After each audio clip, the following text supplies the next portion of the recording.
It wasn't in a war. It wasn't in a battle. It isn't in a melee of fire and destruction that most of us succumb to weakness. We are taken apart slowly, convinced to take an easier path, enticed by comfort.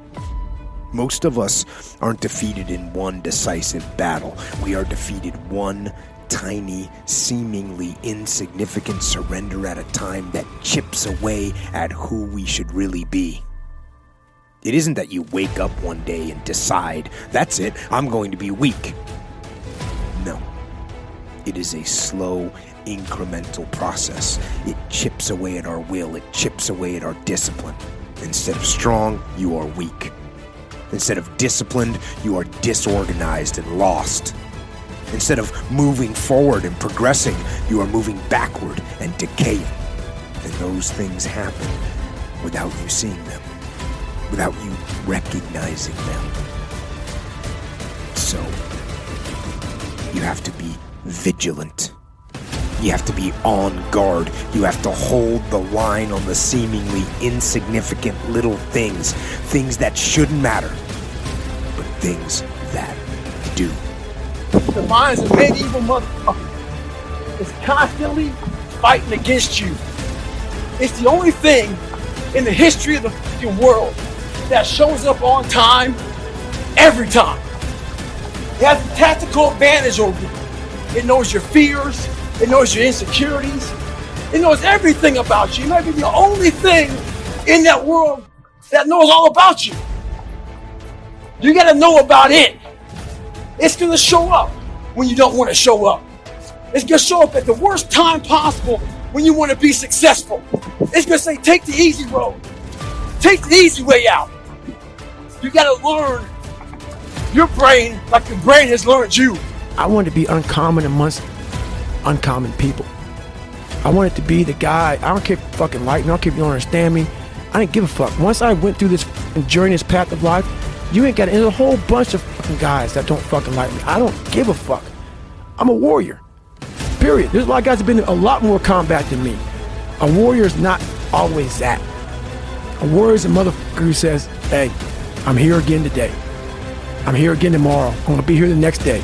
I'm 50 years old, I'm still fucking getting after it. If I'm tired today, if I wake up in the morning, it's 4:30 and I'm like, man, I am wicked tired and I don't feel like doing this today. What I do is I note it down in my head, like, okay, you were tired. Then I go do it anyways. And if I'm tired the next day, if the next day I say the same thing, then I'm like, okay, you know what? That's 2 days in a row. Your workout was weak. I'm paying attention. And like, okay, guess what? You need a little downtime. That's the way I do it. I won't accept, like, the one thing in the world I'll procrastinate is procrastination.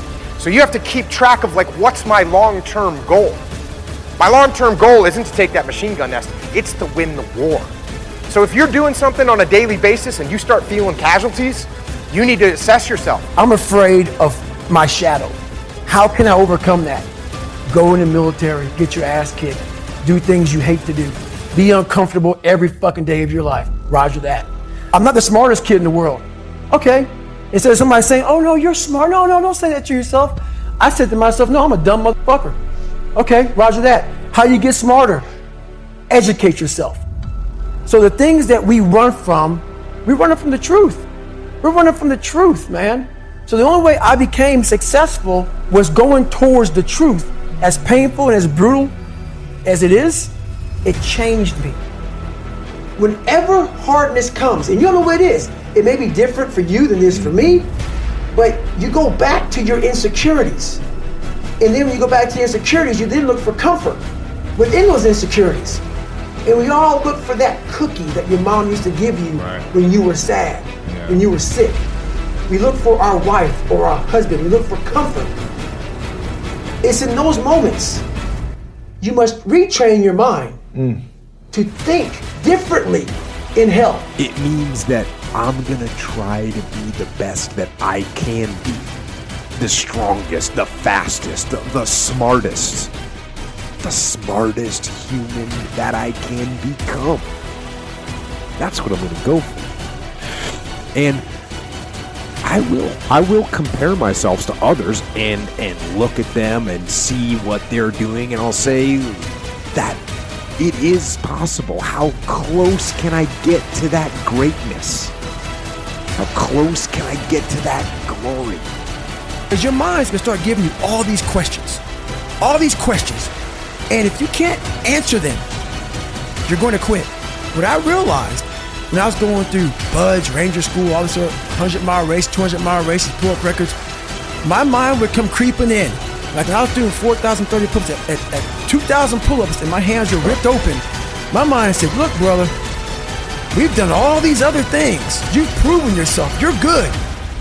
If I didn't have the answer to respond to my mind and say why I'm here, why I'm doing this, you will always lose that fight. You have to have the response to what your mind is going to tell you.